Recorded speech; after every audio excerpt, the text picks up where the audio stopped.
Welcome to my channel. I'm Jason White. This is Jason's Weird Reads. Thank you for joining me. If you're new here and you like reading horror fiction, but you also like darker fantasy and science fiction, please consider hitting the subscribe button and comment down below and we will discuss some books. So I've been tagged a lot lately.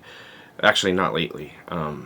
Over a little while. There's a reason why I haven't been doing tag videos, and that's because, time issues, honestly. I love doing tag videos, and I love being tagged for videos, but sometimes you just don't really have the time for it because of work and, kids and all that stuff. But I've been wanting to do some of these newer ones that I've been tagged in because they sound like a lot of fun, and there's nothing wrong with doing tags. They're fun to do and fun to watch. So let's get into this one. This is the spooky, scary tag, and I don't know if this was supposed to be for Halloween specifically, but if it is, well, it's late, but you know what? It's Halloween every day for me. So here we go. Question number 1, what is a scary book that reminds you of 2020? And as I said, Dane from Dane Reads, he tagged me to do this video. I might have forgot to mention that, but yeah, he did. And his answer for this is pretty much the same as mine, and that's The Stand. Also a little bit of The Dead Zone because of the election. But that was more 2016, to be quite honest. But yeah, definitely The Stand, especially around March when everything was shutting down and nobody really knew anything about what was going on. And we still kind of don't, but and the numbers are much worse now than they were, but just having a virus that's life-threatening and that's affecting the entire world is, how can you not think of The Stand if you've read it? Dane actually reread The Stand recently, and I would have as well, maybe, if it wasn't like over 1,000 pages long. But there you go. Question number 2. What is a new, scary, spooky novel you want to read in 2021?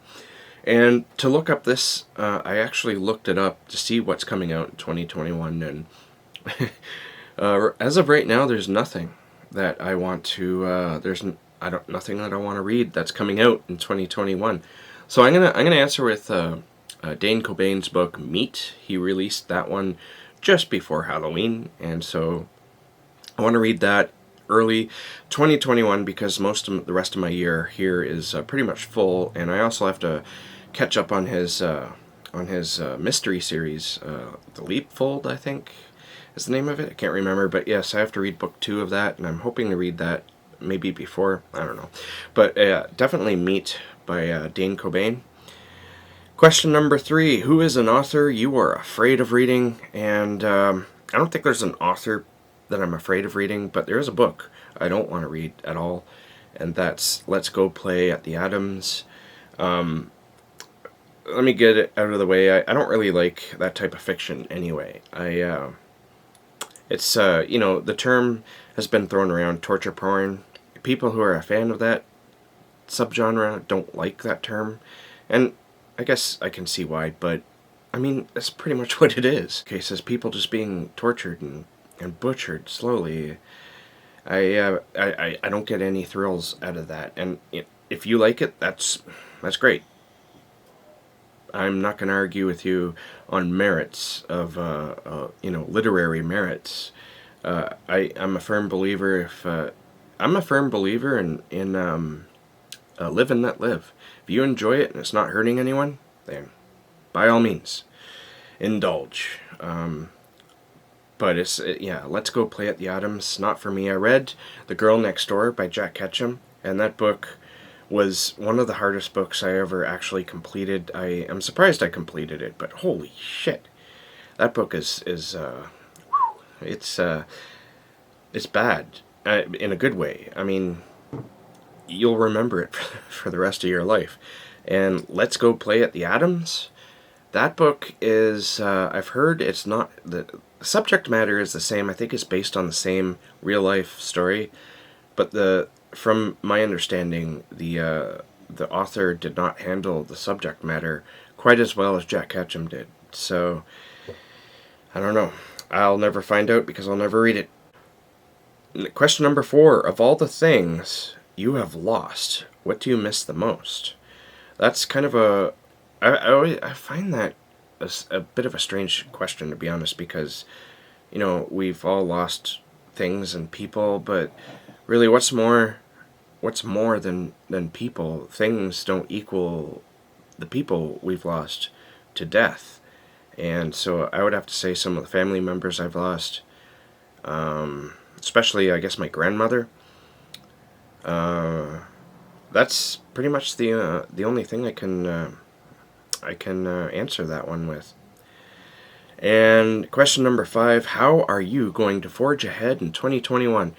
And that's assuming, of course, I survive the plague and everything else. But this is an interesting question, and I think it's interesting because every year at New Year's, people say that year, especially since 2016, 2015, 2016, around there, everyone was like, this was an awful year. It's the worst year we've seen, like, ever. And then the next year is worse. And then the next year after that is worse. And it seems to have gathered into a climax. At least you could hope it's the climax in 2020. 2020 has been a nightmare year. And quite literally so.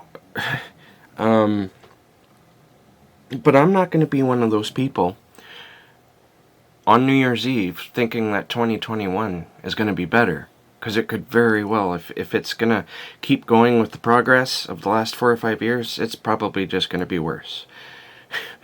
And, that's obviously pessimistic, but it's also in preparation. I don't want to be hyping myself up for, something that's not going to happen, like a better year. So if 2021 is as bad as 2020, I'm just going to be doing what I'm doing now, just doing it one day at a time, and hoping that we do find the light at the end of this dark tunnel.